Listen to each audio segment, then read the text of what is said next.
Hello. नमस्ते sir. नमस्ते भाई। सर जो आपको वो क्वेश्चन भेजे थे समझा देते, एक पेज पे लिख कर भेजे थे। उसमें से कुछ तो समझा रही थे मैंने भाई। जी सर, जो पहला दूसरा तीसरा क्वेश्चन था ना वो समझा दो, फिर और आपने कल समझा दिए थे शाम को।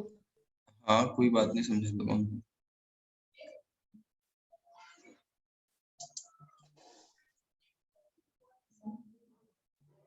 ग्रुप में भेज रखे क्या भाई वो क्वेश्चन? जी सर। एक तो 6 तो हो ही गया था इसमें कि express as the sum of हाँ जी सर, ये तो हो गया था। पॉजिटिव इंटीजर वाला भी हो गया था, और A is Hermitian matrix examine whether के ए आई के, ये भी हो गया था। जी सर, जो पहला दूसरा तीसरा क्वेश्चन लिख रखे है ना, अच्छा 13 अच्छा। के में बता रही हूँ। ये और तो हो गया।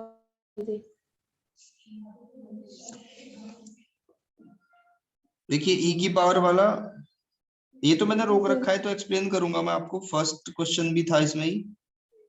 जी सर, अरे ये जो फर्स्ट और सेकंड है ना, ये एग्जाम्पल है। हाँ हाँ कोई बात नहीं है, मैं सारे एक्सप्लेन कर दूंगा, चिंता ना मानो। ये तुमने भेज दिए, और इसमें से 3 के बाद तो कोई डाउट नहीं था ना। नहीं सर, ये तो फिर बाद में हो गए थे कल। मैट्रिक्स, पूरे मैट्रिक्स में बस ये 3 क्वेश्चन ही तो है। और जो कल आपने पढ़ाए थे ना ऑर्थोगोनल वेक्टर, इसमें भी थे 2 क्वेश्चन, 3 हाँ थे, एक पूछ, एग्जांपल था। पूछ लो जो भी है। जी सर।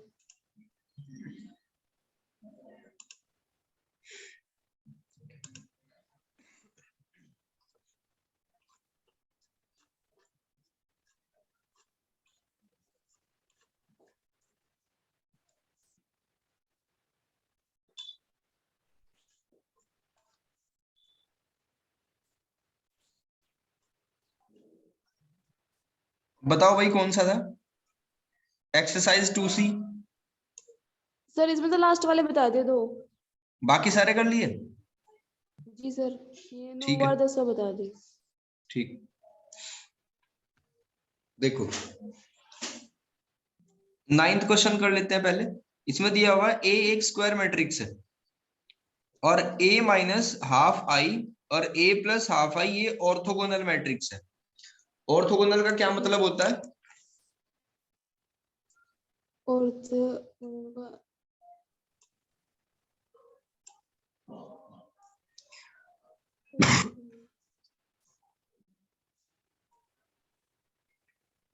फिर जो ए डैश ए जी। बराबर आई के आ जाए। जब किसी मैट्रिक्स का उसके ट्रांसपोज से मल्टीप्लाई करते हैं, तो अगर वो आइडेंटिटी मैट्रिक्स के बराबर आ जाए, वही क्या होता है? ऑर्थोगोनल मैट्रिक्स होता है। तो यहाँ जी आपको सर। 2 मैट्रिक्स दे रखे हैं, ये ऑर्थोगोनल है। तो इसको आप पी लेट कर लो, इसको क्यू लेट कर लो। तो मान लो फिर ऑर्थोगोनल होगा तो ऐसा होना चाहिए ना कि P और जी P सर। का ट्रांसपोज I के बराबर। जी सर। इसको कुछ और मान लो, जैसे Q मान लिया, तो फिर ऐसा होना चाहिए कि Q का ट्रांसपोज और Q ये किसके बराबर? I के बराबर होने चाहिए। जी सर। ठीक है, दोनों का प्रोडक्ट बराबर होने चाहिए I के। फिर आगे बढ़ो। Prove that A is skew symmetric, मतलब इसमें आपको 2 बातें प्रूफ करनी है। पहली बात ये प्रूफ करनी है कि A का ट्रांसपोज माइनस A के बराबर हो, जी तभी सर। तो स्क्यू सिमेट्रिक होगा। जी सर। और दूसरा ये प्रूफ करना है, इक्वेशन जो दे रखी है A square is equals to minus 3/4i, जी ये सर। 2 बात प्रूफ करनी है। देखो करेंगे। सबसे पहले p की जो वैल्यू थी वो इसमें पुट कर दो। a minus 1/2i, a minus 1/2i का ट्रांसपोज, ठीक है। तो ये आ जाएगा,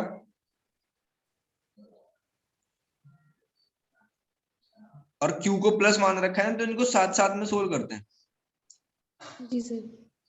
a प्लस 1/2 i का ट्रांसपोज और a प्लस हाफ आई, ये i के बराबर है।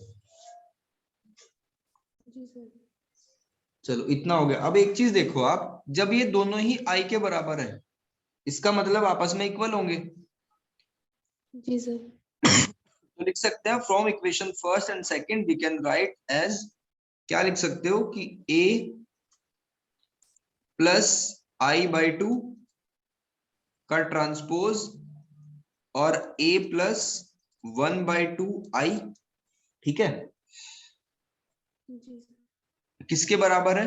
ये बराबर है a माइनस 1/2I और a माइनस 1/2I का ट्रांसपोज, ये इसके बराबर है। ठीक, अब इन दोनों को सिंप्लीफाई करेंगे, यानी ट्रांसपोज की प्रॉपर्टी लगेगी। कैसे लगेगी? a का ट्रांसपोज लिख सकते हैं इसको, जी और सर। इसको लिख सकते हैं I/2 का ट्रांसपोज, जी सर। और ये बाकी तो ऐसे ही रहेगा फिर a प्लस 1/2I। फिर थोड़ा सा इसको भी सिंप्लीफाई कर लो, a माइनस हाफ I और a की पावर t माइनस 1/2I, और इसकी पावर क्या होगा t। जी सर। ठीक है, ये आ गया। अब क्या करेंगे? मल्टीप्लाई करेंगे a की पावर t में, फिर इसमें मल्टीप्लाई होगी, फिर इन दोनों की मल्टीप्लाई ऐसे ही 1/1 होगी। तो जब a की मल्टीप्लाई a की पावर t में होगी तो क्या बनेगा? a की पावर t इंटू a, ठीक है। जी फिर सर। क्या होगा? फिर आगे बढ़ाओ उसको, a की पावर t इंटू 1/2I, ऐसे बन जाएगा। अब एक चीज ध्यान रखना, आप i का ट्रांसपोज करें तो कोई फर्क नहीं पड़ता, ओके ठीक सर। है। करके देख लो आप, एक आइडेंटिटी मैट्रिक्स लिखो और उसका ट्रांसपोज कर दो तो वही वापस आ जाएगा रिपीट होके, जी सर। ठीक है भाई। तो हम क्या करेंगे, इस i की पावर t/2 को I/2 ही लेट कर लेंगे, और यहाँ लिखेंगे 1I/2 इंटू a, ठीक है। अब ये जाएगा लास्ट वाले के पास, यानी प्लस 1/2I और 1/2I, ऐसे लिखा जाएगा, ठीक है। ये तो हमारी लेफ्ट हैंड साइड हुई, और राइट हैंड साइड में क्या बनेगा? a की पावर t में मल्टीप्लाई कर लो, ए तो a की पावर t बनेगा। फिर a की मल्टीप्लाई इसमें होगी जी सर। 1/2 I की पावर t, फिर जी सर। -1/2 की इसमें मल्टीप्लाई होगी तो -1/2I इंटू a की पावर t, फिर -1/2I की -1/2I t में मल्टीप्लाई होगी तो +1/4 हो जाएगा, +1/4I इंटू I की पावर t। यहां तक देखो, ये ठीक है। जी सर। चलो, अब देखो इसमें क्या कर सकते हैं, लेफ्ट हैंड साइड को लिखते हैं अगेन।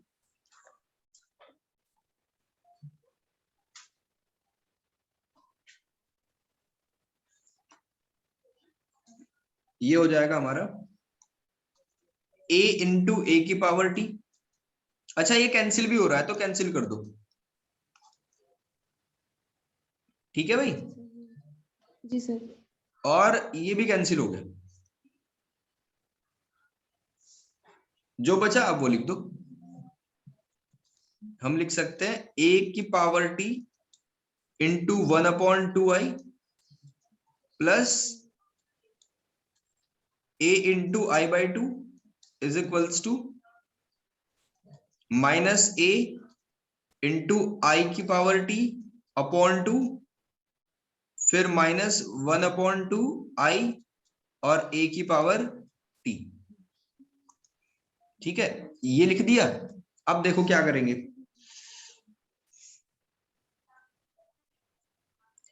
जब a की मल्टीप्लाई होगी इस i में, ठीक है, a की मल्टीप्लाई i में होगी तो सेम ही रहेगा, यानी a/2 बन जाएगा। ऐसे मान लो जैसे a की मल्टीप्लाई 1 में करनी हो तो वही मैट्रिक्स वापस आ जाएगा। जी सर। तो यहां से क्या मिलेगा हमें? यहां से मिलेगा a की पावर t अपॉन 2, और यहां से क्या मिलेगा? a/2 is equals to, same ऐसे ही यहां से -a की पावर t अपॉन 2 और माइनस a/2। ये देखो बात समझ आई क्या? जी सर। अब जो लाइक टर्म्स है वो साथ में जाएंगी, माइनस a⁻t इधर जाएगा, इधर जाएगा, तो ये बन जाएगा जब हाफ और हाफ कंबाइन होगा तो a⁻t दिखेगा यहाँ, जी सर। और यहाँ प्लस a बन जाएगा इज इक्वल्स टू 0। और a⁻t किसके बराबर आ गया? माइनस a के बराबर। तो इसका मतलब ये हो गया स्क्यू सिमेट्रिक मैट्रिक्स। ठीक है भाई, यही प्रूफ करना था हमें। एक बात प्रूफ हुई, अब इसका दूसरा पार्ट देखो।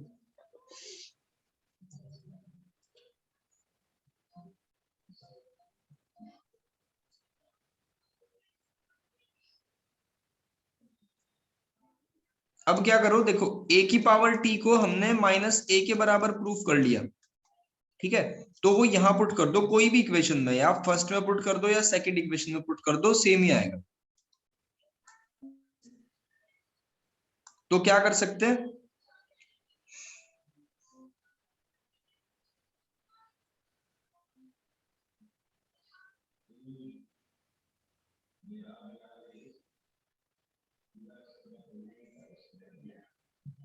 आप इसको थोड़ा सा अगर यहां पुट करोगे ना तो कैलकुलेशन करनी पड़ेगी। ठीक है, जी सर। आप इस वाली इक्वेशन में यहां पुट कर लो। ये किसके बराबर चल रहा था? i के ही बराबर था, थोड़ा सा कम हो जाएगी कैलकुलेशन। देखो a⁻t के प्लेस पे आपने माइनस a पुट कर लिया। ठीक है, जी सर। और इससे आगे क्या लिखा हुआ है? a/2 हो जाएगा, फिर प्लस a/2। ठीक, जब a⁻t को a से रिप्लेस करोगे फिर आगे आ जाएगा माइनस a/2, और लास्ट में i/4। ठीक है, इज इक्वल्स टू किसके है? i के। तो a/2 से a/2 कट हो जाएगा, तो ये बन जाएगा आपका minus a² is equals to i minus i/4। अब बताओ राइट हैंड साइड क्या बनेगी अगर i में से i/4 को माइनस कर दे तो? ये 3i/4 बननी चाहिए ना। जी सर। ठीक है भाई, तो इसका मतलब a² किसके बराबर आ गया? माइनस 3i/4 के बराबर आ गया। ठीक है, अब दूसरा क्वेश्चन देखो जो तुम्हारा डाउट था, 10th। देखो, प्रूव दैट रियल मैट्रिक्स क्या होती है?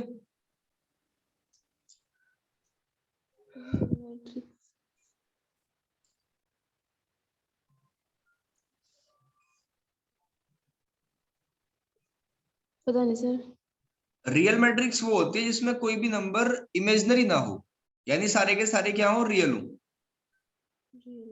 ठीक है, तो कोई भी नंबर, कोई भी मैट्रिक्स चूज कर लेते हैं, जैसे ये हो गया हमारा 1 सॉरी 3 4 5, ये हमारा एक रियल मैट्रिक्स है। तो रियल मैट्रिक्स लिया, और रियल मैट्रिक्स इज यूनिटरी।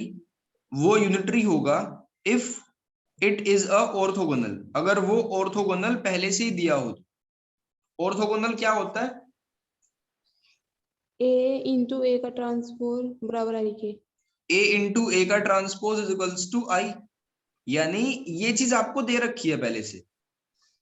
ठीक है, ये गिवन है, और आपको प्रूफ करना है कि वो रियल मैट्रिक्स। अब यूनिटरी क्या होता है? यूनिटरी क्या होता है बताओ? मैट्रिक्स डेफिनेशन तो पढ़ रखी है हमने। जी सर। यूनिटरी मैट्रिक्स क्या होता है? सर ये हो जाएगा a थीटा बराबर आई के। जी हाँ, a theta is equals to i। ठीक है, दो कंडीशन है, इसको कहते हैं यूनिटरी वाली कंडीशन, और ये है ऑर्थोगोनल वाली कंडीशन। जी सर। ठीक है, तो prove that a real matrix, यानी एक रियल मैट्रिक्स है, इज यूनिटरी।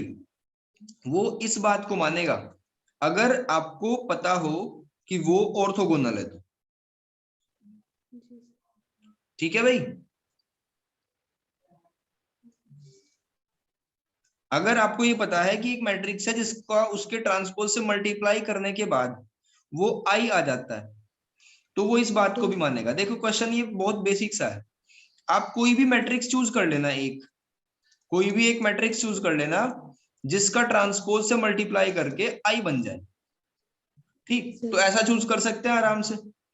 अब क्योंकि वो मैट्रिक्स रियल है, क्योंकि वो रियल मैट्रिक्स है, तो हम जब उसका थीटा निकालेंगे ना, थीटा कैसे निकलता है, थीटा ऐसे तो निकलता है ए का थीटा कर दो, है ना, और थीटा किसके बराबर होगा, ए का कॉन्जुगेट करो और उसका ट्रांसपोज करो। जी सर। ठीक है भाई। अब यहाँ एक बात समझो, जब कोई नंबर, जब कोई मैट्रिक्स पूरा रियल है, तो क्या उसका कॉन्जुगेट करने से कोई फायदा हो रहा है? नहीं हो रहा ना। रियल मैट्रिक्स के लिए क्या होगा, ए बार इक्वल्स टू ए के बराबर होगा। जी सर। ठीक है भाई। जी तो सर। क्या करेंगे, ए थीटा का मतलब किस में कन्वर्ट हो जाएगा, ए थीटा का मतलब कन्वर्ट हो जाएगा ए टी में। जी सर। ठीक, तो ए थीटा का मतलब किस में हो गया, क्योंकि वो रियल मैट्रिक्स है ए टी में। अब ए थीटा की जगह क्या पुट, ए टी की जगह क्या पुट कर सकते हैं, ये चीज तो हमारे पास है ना, जी सर। ये तो पहले से ही दे रखा है, ये हमारी इक्वेशन फर्स्ट है, और ये हमने पता करी ये वाली चीज। तो ए की पावर टी के प्लेस पे क्या पुट कर दो, ए इंटू ए की पावर थीटा, तो वो किसके बराबर आ गया, आई के, और यही हमें प्रूफ करना था। एक बार फिर से बताता हूं, देखो ये चीज आपको गिवन थी, और एक चीज गिवन थी कि मैट्रिक्स सारा का सारा रियल होगा। तो जब रियल होगा, आपने सोचा कि जब उसका हर्मिशन मैट्रिक्स, जब उसका ये थीटा निकालेंगे, तो कॉन्जुगेट का तो कोई फर्क ही नहीं होगा ना। जी सर।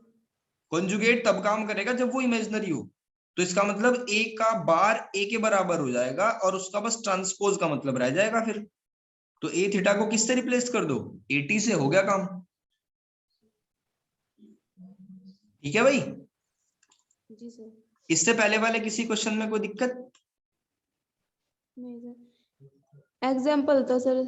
हाँ बता दो भाई, देखते हैं उसको भी ट्राई करके कौन सा था।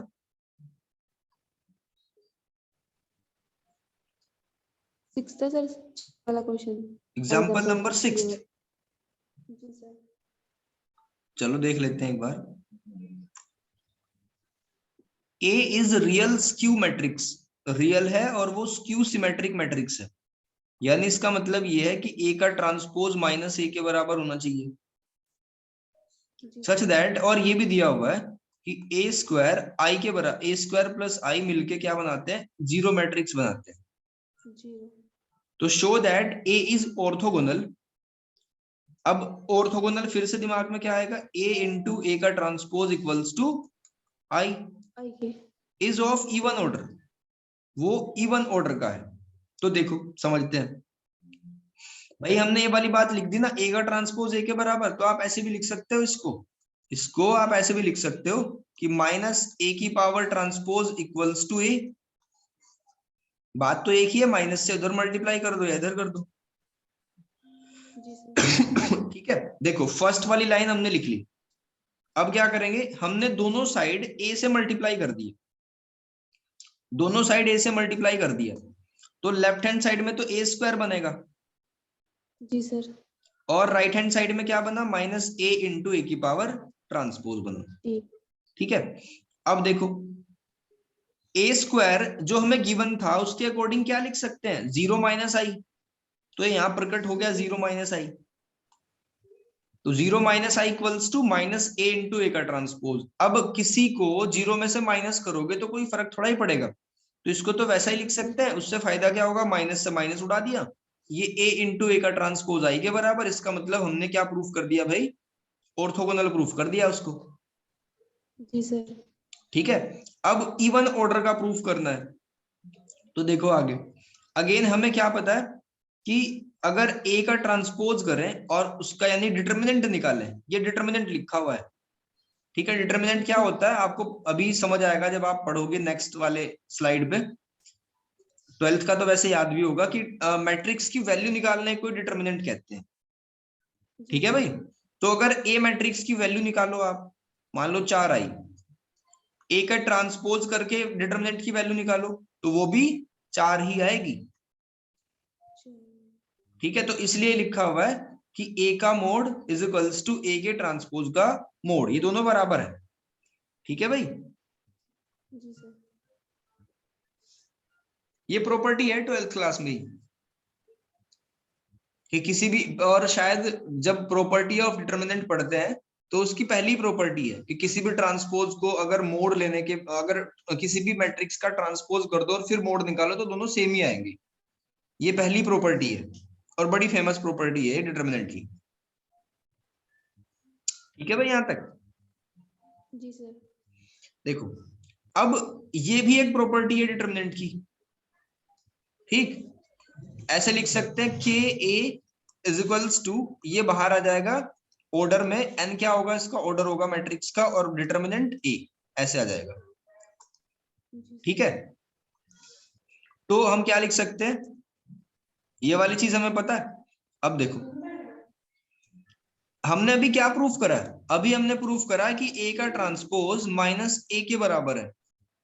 ठीक, तो इसमें से -1 को कॉमन ले लो आप, ऐसे लिख सकते हो फिर -1 इंटू ए।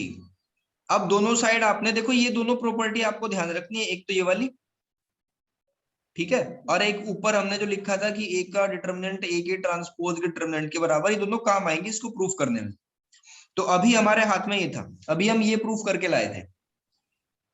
तो ए की पावर टी किसके बराबर आ जाएगा, -1 इंटू ए के बराबर लिख सकते हैं। फिर दोनों का डिटर्मिनेंट ले लो आप, ए की पावर टी का डिटर्मिनेंट ले लिया और फिर इस साइड का डिटर्मिनेंट ले लिया। जी सर। अब ये तो ये वाली सेकंड वाली प्रॉपर्टी लग जाएगी ना, ये -1 के का काम करेगा, ये आ जाएगा बाहर, -1 की पावर n, n क्या है, ऑर्डर ऑफ मैट्रिक्स। ठीक है, n क्या है, ऑर्डर ऑफ मैट्रिक्स। अब देखो ये जो फर्स्ट वाली बात लिखी हुई है ये हम यूज करेंगे, इस a की पावर t को यहां पे रिप्लेस कर देंगे, a की पावर t से क्या बन जाएगा, डिटर्मिनेंट ऑफ a, और ये हो जाएगा -1 की पावर n, और ये हो जाएगा a। ठीक है भाई, जी सर। यहां तक कोई दिक्कत तो नहीं? नहीं सर। अब देखो ये लेफ्ट हैंड साइड में शिफ्ट हो जाएगा, तो क्या हो जाएगा, यहां से हम मोड ए को अब कॉमन ले सकते हैं। मोड ए को हमने कॉमन लिया, क्या बन जाएगा, 1 - 1 की power n is equals to 0। ठीक है भाई, जी सर। अब इन दोनों में ध्यान से देखो तो ये दोनों मल्टीप्लीकेशन में है, जैसे मैथमेटिक्स में हम पढ़ते हैं ना, x into y equals to 0, इसका मतलब या तो x 0 रहा होगा या y 0 रहा होगा। तो इसका मतलब ये है कि या तो मोड a 0 रहा हो, या 1 - 1 की पावर दोनों में x से कोई 0 एक तो 0 रहा होगा, तभी तो पूरा का पूरा 0 बना, या 1 माइनस -1 की पावर n इक्वल्स टू ये 0 रहा हो। जी सर। ठीक है भाई,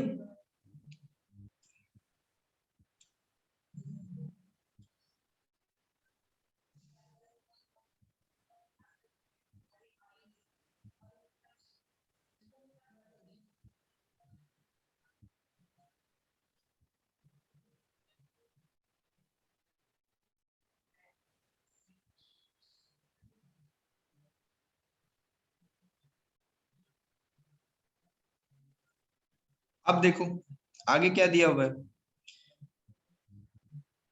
मोड एक 0 रहा होगा, या 1 माइनस -1 की पावर n इक्वल्स टू 0, ये 0 रहा होगा। ठीक है, n इज इवन ऑर्डर। अब देखो ये n इज इवन ऑर्डर का क्या मतलब है, n is equals to even, इसका क्या मतलब है भाई,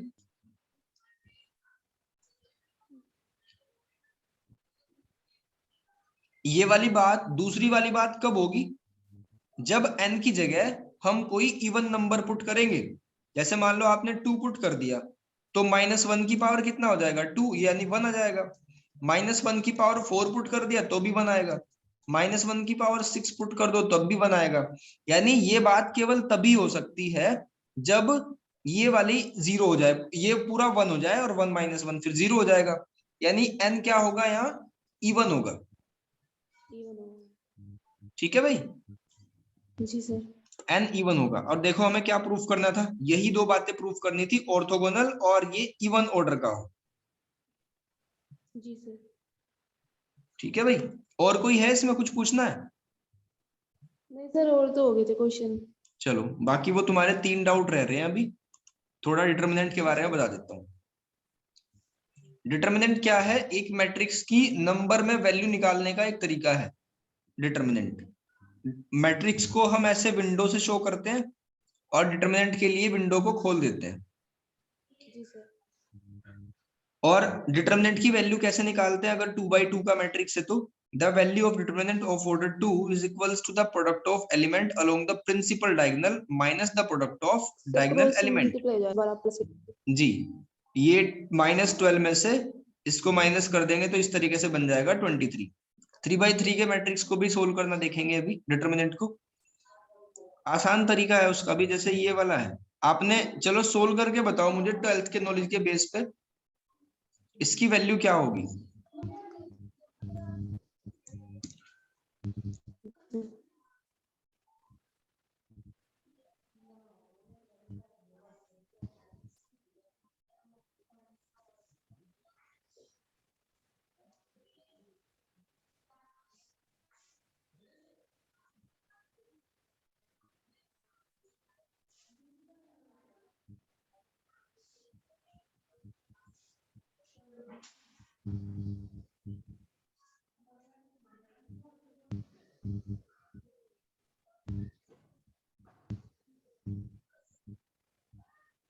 सत्रह सर।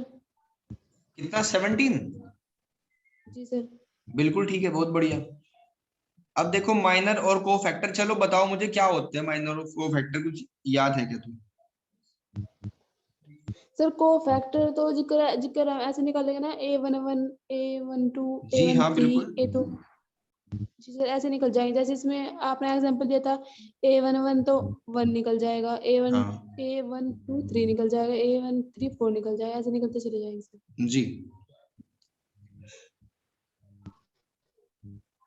माइनर और को फैक्टर देखो, माइनर को हम m से रिप्रेजेंट करेंगे, को फैक्टर को a से रिप्रेजेंट करेंगे। जी सर। ठीक है, जैसे कोई भी हमारा मैट्रिक्स हम ले लेते हैं, फॉर एग्जांपल ये एक मैट्रिक्स है 1 2, हम 2 by 2 का ले लेते हैं जिससे जल्दी से चीजें समझ आ जाए। ठीक है, इसका आपको क्या निकालना है? माइनर निकालना है। तो इसमें जो जगह है, एक तो M11 है, एक M12 है, एक 21 वाली जगह है और एक 22 वाली जगह है। तो 1 1 में क्या करेंगे? फर्स्ट रो और फर्स्ट कॉलम को छोड़ देंगे तो 4 आएगा यहाँ। जी फिर sir. First row second column को छोड़ देंगे 3 आएगा। सेकंड रो फर्स्ट कॉलम को छोड़ देंगे 2 आएगा। सेकंड रो सेकंड कॉलम को छोड़ देंगे 1 आएगा। 1 आएगा। ठीक है, अब देखो ये तो जी सर। माइनर माइनर तो हो गया फाइनल। यहाँ को फैक्टर कैसे निकालेंगे? को फैक्टर को में आपको फैक्टर एक बात का ध्यान रखना है, बस ऐसे ही लिख दो, बस ए की जगह एम की जगह ए आ जाएगा, सेम ऐसे ही डिक्टो कॉपी मार दो। चेंज ये आएगा कि जैसे ए है ना, ए के नीचे क्या लिखा हुआ है? 1 1। 1 और 1 को ऐड करके ये बताओ ओड आएगा या इवन नंबर आएगा?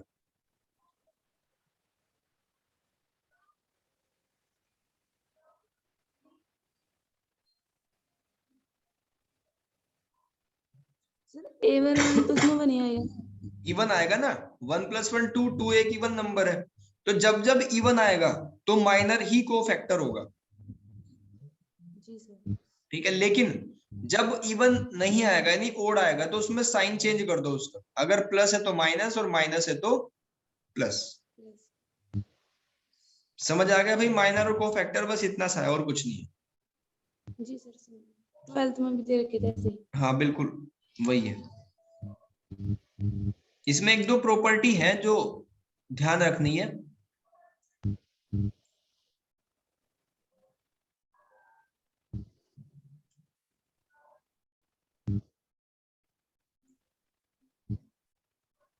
ये है इंपॉर्टेंट प्रॉपर्टीज की, द टर्म ऑफ नोटेशन, ये वाली जो हाईलाइट कर रखी है ना। देखो इसमें क्या करा, A11 एलिमेंट था, सिंपल एलिमेंट था किसी भी मैट्रिक्स का, और ये कोफैक्टर था। तो जब भी एलिमेंट को उसके कोरस्पॉन्डिंग कोफैक्टर से मल्टीप्लाई करते हैं, मतलब कोई भी एक स्पेशल हमने रो चूज कर ली, कोई भी एक स्पेशल हमने रो चूज कर ली, जैसे A11, ये 1 2, ये 1 3, इसके एलिमेंट, इसके ये चूज कर लिया और इसको हमने इसके कोफैक्टर से मल्टीप्लाई करना शुरू कर दिया। ठीक है, ऐसे ही दूसरे में देखो, ऐसे ही तीसरे में देखो। तो यहाँ लिखा हुआ है in a determinant the sum of the product of element of any row और column to the corresponding cofactor is equals to the value of determinant. यानी अब वो पूरे डिटरमिनेंट की वैल्यू के बराबर होगा। जी सर। ठीक है, मान लो क्वेश्चन में आपके ये आ जाए, ये दिया हुआ है पूरा डिटर्मिनेंट दे दिया, या डिटर्मिनेंट नहीं दिया, डिटर्मिनेंट आपको पूरा नहीं दिया, सिर्फ ये दे दिया कि a11 की वैल्यू 4, a11 की वैल्यू 5, और ये 4 है 5 है, फिर a12 दे दिया 3, फिर कैपिटल A दे दिया ये 4। तो अगर आपको ये वाली लाइन नहीं पता होगी तो आप ये सोचोगे एग्जाम में बैठ के कि कैसे डिटर्मिनेंट फाइंड करें जब डिटर्मिनेंट दिया नहीं हुआ, पूरा मैट्रिक्स इन दे रखा। ठीक है, तो जब आप नोट्स बनाओगे कॉपी में तो ये वाली चीज विशेष रूप से हाईलाइट करके नोट करना। जी सर। डिटर्मिनेंट ऑफ ऑर्डर 4, इसमें भी कोई बड़ी बात नहीं, यहाँ लिखते हैं प्लस माइनस, और इस रो को और इस कॉलम को छोड़ देते हैं तो ये आ गया। ठीक है, फिर दूसरे वाले रो और दूसरे फर्स्ट वाले कॉलम को छोड़ देते हैं तो ये आ जाएगा। बिल्कुल वैसे ही करेंगे जैसे 3x3 का करा था। फिर जी सर।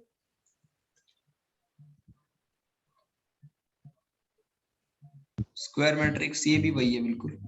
इसके बाद क्वेश्चन स्टार्ट हो गए, तो आप एक काम करना, अपनी जो एक्सरसाइज है डिटर्मिनेंट वाली उसकी पीडीएफ बना के भेजना अच्छे से। ठीक है भाई, उसको ट्राई कर लेना, जो भी क्वेश्चन डाउट हो बता देना, फिर उनको नेक्स्ट क्लास में डिस्कस कर लेंगे। आज उसने सर क्लास आपने क्यों नहीं ली? सर सर नहीं था, शायद उसके पापा ले गए थे, मैंने कॉल भी की थी। अच्छा अच्छा, जी सर। सर आपने केमिस्ट्री की पूछे थे सर से? भाई मैं रुड़की नहीं गया था आज, मैंने यहीं से पढ़ाया था ऑनलाइन ही, तो मैं कल देखता हूँ, जी सर। कल बताऊंगा। ठीक है भाई। जी सर।